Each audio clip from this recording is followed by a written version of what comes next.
Hello, dear children. So now today we'll start chapter 12, Changing Times. Okay. तो ये जो chapter है changing times, changing time मतलब बदलता हुआ समय। तो ये जो समय बदल रहा है, इस समय के बदलाव के साथ हम जहाँ रह रहे हैं वो क्या है, हम कहाँ रहते हैं, घरों में रहते हैं। तो हाउस के पैटर्न में क्या चेंजेस आया है सॉरी, क्या क्या मटेरियल यूज किए गए हैं, वो सब जो है वो हम यहाँ इस चैप्टर में पढ़ने वाले हैं। So today we are dealing with part 1 of this chapter and I am Ritu Mishra from KV Karanja. My name is Chetan Das. Many years ago, I used to teach children like you. मेरा नाम चेतन दास है. बहुत सालों पहले, कई सालों पहले, I used to teach children like you. मैं भी आपके तरह के जितने बच्चे हैं उनको पढ़ाया करता था. These days, I spent my time by writing about the days when I was young. और अभी मैं क्या कर रहा हूँ, अभी मैं जब मैं यंग था उस समय के बारे में, उस समय क्या क्या चीजें थी उसके बारे में मैं क्या कर रहा हूँ, लिखता हूँ और उसी से मैं अपना पूरा समय व्यतीत करता हूँ. I would love to share some of these with you. और मैंने जो अपनी राइटिंग में लिखा हुआ है, जो भी मैंने अपने एक्सपीरियंस लिखे हुए हैं, और आपके साथ वो शेयर करने में मुझे बहुत मजा आया. A big move, a big move मतलब एक बहुत बड़ा बदलाव, एक बहुत बड़ा change. I remember the time when I was 9 years old. It must have been over 60 years ago.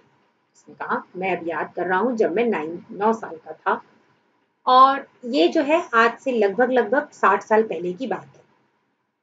That was when we lived in डेरा गाजी खान. और ये उस समय की बात है जब मैं डेरा गाजी खान में रहा करता था. Today this place is in Pakistan. और अभी ये जगह कहाँ पर है, पाकिस्तान में है. At that time, there were a lot of problems all around us. और उस समय बहुत सारी प्रॉब्लम जो थी वो हमारे चारों तरफ थी. I could not understand what was happening. मुझे समझ ही नहीं आ रहा था कि क्या हो रहा है. One day बाबा told us. एक दिन बाबा ने मुझे बताया. तो सबसे पहले तो आप ये पिक्चर देखिए, इसमें आपको दिख रहा होगा कि ट्रेन में बहुत सारे लोग जो हैं वो घुस रहे हैं और यहाँ ऊपर भी बहुत सारे लोग. तो ये जो इंसिडेंट के बारे में बता रहे हैं चेतन दास जी, ये इंसिडेंट कब का है, ये 1947 का है, जब हमारी इंडिया ने ब्रिटिशर्स से अपना फ्रीडम प्राप्त किया था. और उस फ्रीडम के समय हमारा इंडिया जो था उस पर डिवीजन हुआ था, पार्टीशन हुआ था और वो 2 कंट्रीज में डिवाइड हो गया था. तो ये जो स्टोरी, जो इंसिडेंट वो बता रहे हैं वो उसी समय का बता रहे हैं. तो एक बार हम इंडिया का मैप देखते हैं. ये है इंडिया का मैप बिफोर पार्टीशन, जब पार्टीशन नहीं हुआ. तो ये पूरा जो एरिया मैं आपको एरो से दिखा रही हूँ, ये तो अभी भी हमारे इंडिया में ही पार्ट है जो ऑरेंज दिख रहा है, लेकिन ये जो ग्रीन कलर का पार्ट है ये भी हमारे इंडिया में ही मिला हुआ था. ठीक है, ये पूरा पूरा हमारा इंडिया था. लेकिन 1947 में जब हमारा देश आज़ाद हुआ तो उस समय जो मुस्लिम लीग थी हमारे यहाँ, उनके जो नेता थे, उनका ऐसा मानना था कि भारत जो है वो एक वहाँ पर हिंदू लोगों का ज़्यादा संख्या है, तो हम मुस्लिम को भी एक राज्य अलग से, राज्य बोल रही हूँ, एक अलग से कंट्री चाहिए, ऐसी कंट्री चाहिए जहाँ पर कि हम सारे मुस्लिम्स रह सकें. तो पहले तो इस बात की बहुत मना किया गया नेताओं ने, लेकिन बाद में ये सोचा गया, क्योंकि दंगे होने लगे थे, तो ये सोचा गया कि बेहतर है कि आपस में साथ में रहकर झगड़े हों, इससे बेहतर है कि हम 2 कंट्रीज में डिवाइड कर दें. जब ये 2 कंट्रीज में डिवाइड हुआ तो ये जो ग्रीन कलर का जो ये पार्ट है, ये पूरा जो था वो क्या बन गया, पाकिस्तान बन गया. जब ये पाकिस्तान बन गया और ये इंडिया बन गया, तो जैसा कि मैंने आपको बताया कि पाकिस्तान जो है बाद में ये, फिर बाद में पहले ये फिर इंडिया में था, बाद में फिर ये बांग्लादेश भी डिवाइड, मतलब का भी डिवीजन हुआ था बाद में, लेटर ऑन बांग्लादेश भी डिवाइड हो गया. मतलब हमारा जो कंट्री बिफोर फ्रीडम ये था, ये बाद में 3 पार्ट्स, पहले जब पार्टीशन 1947 में 2 पार्ट में डिवाइड हुआ था. तो जैसा कि मैंने बताया कि क्योंकि मुस्लिम लीग ने अपना एक नया राष्ट्र मांगा था, तो क्या किया कि राइट्स होने लगे. क्या होने लगा, जब ये एक अलग राष्ट्र के रूप में आ गया कि पाकिस्तान एक नया राष्ट्र है, तो वहां पर जितने भी हिंदू और सिख भाई थे उनके ऊपर अत्याचार होने लगा कि उनको मतलब ये माना जाने लगा कि ये ज़मीन हमारी है तो हम यहाँ रहेंगे, तो उनको वहाँ से निकलने के लिए उनको प्रताड़ित किया जाने लगा। तो उस समय ये बड़ा मूवमेंट हो रहा था। जितने भी हिंदू और सिख पाकिस्तान में थे वो इंडिया की तरफ पलायन कर रहे थे और जितने भी मुस्लिम थे वो अपना पाकिस्तान की तरफ पलायन कर रहे थे। तो ये जो पूरा काम था ये यहाँ पर ऐसे चल रहा था। सेम बाद में जब ये बांग्लादेश जब डिवाइड हुआ था बाद में, तब यहाँ पर भी यही सेम हुआ था। जितने भी मुस्लिम्स थे वो सब इधर पर चले गए थे और मतलब बांग्लादेश में, और जितने भी हिंदू लोग थे वो अपने इंडिया में आ गए थे। तो ये पार्टीशन 1947 के समय में इस तरीके से जो ये मूवमेंट जो था वो स्टार्ट हो गया था। तो इसी मूवमेंट की ये स्टोरी है। और उस समय ये जो चेतन दास थे वो पाकिस्तान में रहते थे और क्योंकि उनको अब इंडिया आना था तो वो यहाँ से मूव कर रहे थे। तो चलिए हम ये स्टोरी देखते हैं। One day baba told us, एक दिन बाबा ने मुझे बताया। क्या बताया? That we had to leave our village and move to another place, कि हमको अपना गांव छोड़ना पड़ेगा और हमको नई जगह जाकर रहना पड़ेगा। I was sad to leave my house and my village, और जो भी जिस जगह पर रहता है उसको उस जगह से प्यार हो जाता है, वहाँ के लोगों से, तो उस जगह को छोड़ना बहुत ही कष्टकारी होता है। सेम फीलिंग चेतन दास को भी आई कि उन्हें भी अपना घर छोड़ना अच्छा नहीं लग रहा था। That was where I had all my friends, all of us, Baba, Amma, and my younger brothers and sisters, and I took a train to come here near Delhi. That was where, वहां पर मेरे सारे दोस्त थे, लेकिन फिर भी हमको, बाबा को, माँ को और मेरा छोटा भाई और बहन, हम सब ने ट्रेन पकड़ी और हम कहाँ पर आ गए? दिल्ली में आ गए। Like us, many people from our area also moved. हमारी तरह बहुत से लोग जो थे हमारे साथ मूव किया, उन्होंने भी इंडिया की तरफ। People were saying that our country was being divided into two. लोग कह रहे थे उस समय, मतलब ये तो छोटे बच्चे थे ना, तो लोग कह रहे थे कि हमारी कंट्री जो है वो दो भाग में डिवाइड हो गई है, India and Pakistan. Many people from India went to Pakistan just like we moved to India. वही जो मैंने बताया कि बहुत सारे लोग पाकिस्तान से इंडिया गए और इंडिया से पाकिस्तान ये मूवमेंट चला। For some time we all stayed in a camp. We lived in big tents that were put together in a huge ground. कुछ समय के लिए हम कैंप में थे और वहाँ बड़े-बड़े बिग टेंट लगाए गए थे और वहाँ बहुत बड़े ग्राउंड में टेंट लगाए गए थे। तो चलिए पहले हम ये जो हमने समझा है इसको एक पिक्चर के थ्रू, मोशन पिक्चर के थ्रू समझते हैं। ये देखिए, ये आपने पहले भी पिक्चर देखी है, फोटो देखी है इसके पहले वाले स्लाइड में। अब आप देखिए किस तरीके से, मतलब उस समय इतने दंगे फैल गए थे कि लोगों ने अपनी जो पुरानी पुश्तैनी जमीनें थी वो सब छोड़कर और जो सामान उनसे लेते जाते बना था वो सामान लेकर, देखिए ट्रेन में ऊपर तक, ट्रेन के ऊपर तक लोग बैठे हुए हैं। मतलब ट्रेन को पूरा ऊपर तक भरे, मतलब जगह ही नहीं है, लेकिन बस उनका एक मोटिव था कि हम किसी प्रकार से इस जगह को छोड़ दें, नहीं तो हमारी जान जो है वो खतरे में है। तो इस तरीके से ये मूवमेंट हो रहा था। जिनको ट्रेन में जा पा रहे थे वो ट्रेन में जा रहे थे, जिनको ट्रेन नहीं मिल रही थी, ये देखिए बैलगाड़ी में अपना सामान रखकर वो अपना सामान जिस भी तरह से साधन से हो पा रहा था और ये मूव कर, ये उसी समय का मोशन पिक्चर है कि लोग जो है वो मूवमेंट कर रहे थे एक जगह से दूसरी जगह। और ये मूवमेंट करते समय उनको पास जितना, मतलब जितना सामान वो रख सकते थे उतना ही रख पाए, बाकी सारी अपनी जमीन जायदाद सब वहीं पर छोड़कर आ गए। अब जब वो यहाँ पहुंचे, अब ये इंडिया में जो दिल्ली है, दिल्ली पे जो ग्राउंड है ये उसी समय का पिक्चर है कि एक बहुत बड़े ग्राउंड के ऊपर आप देखिए इस तरीके से टेंट लगाए गए थे और इन टेंटों में लोग बैठे रहते थे। देखिए किस तरीके से ये व्यक्ति जो बैठा हुआ है, क्योंकि अब उनके पास रहने के लिए, जिनके पास बड़ी बड़ी हवेलियां हुआ करती थी पाकिस्तान में, उनको आके यहाँ पर आके टेंट में रहना पड़ रहा था क्योंकि उनके पास कोई भी जमीन जायदाद नहीं थी यहाँ पे, केवल जो सामान था उनका, और उनकी मतलब वो सिर्फ अपनी जान बचाकर वहां से आए थे। तो ऐसा ही चेतन दास की फैमिली को भी हुआ, वो भी यहाँ पर टेंट में रहे। A new home.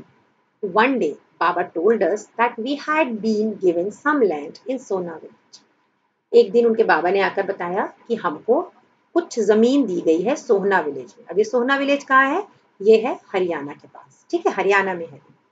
He said that we could build our house there, और हम वहां पर अपना घर बना सकते हैं।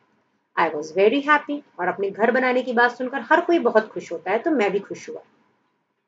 Baba and Amma worked hard to make the house. बाबा और अम्मा ने घर बनाने के लिए बहुत कड़ी मेहनत की। वी चिल्ड्रन ऑल्सो हेल्प, हम बच्चों ने भी उनकी मदद की। बाबा dug the soil and we quickly filled the pans and pass them on to अम्मा।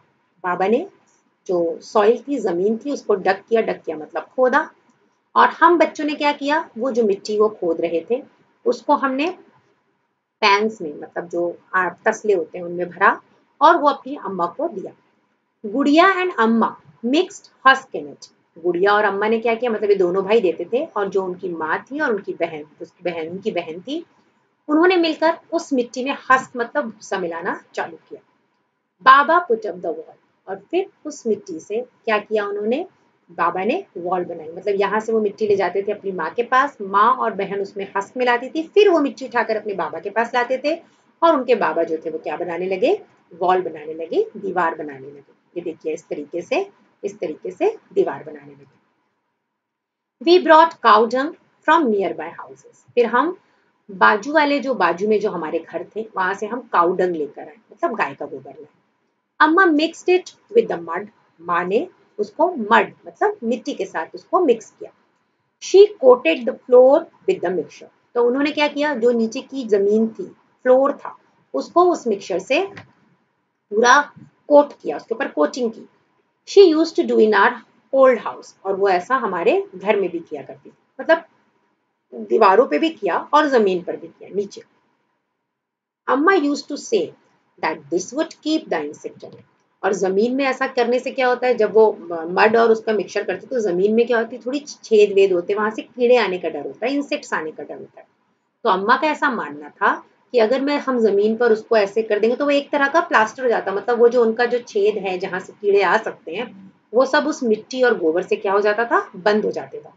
तो उसके बंद हो जाने के कारण जो कीड़े थे वो उसमें से नहीं आ पाते थे ऊपर। लेकिन हाँ, थोड़े समय बाद जब वो ऊपर आते थे तो फिर से मतलब वीकली ये काम करना पड़ता था उनको, मड और गोबर से उसको लीपना पड़ता था।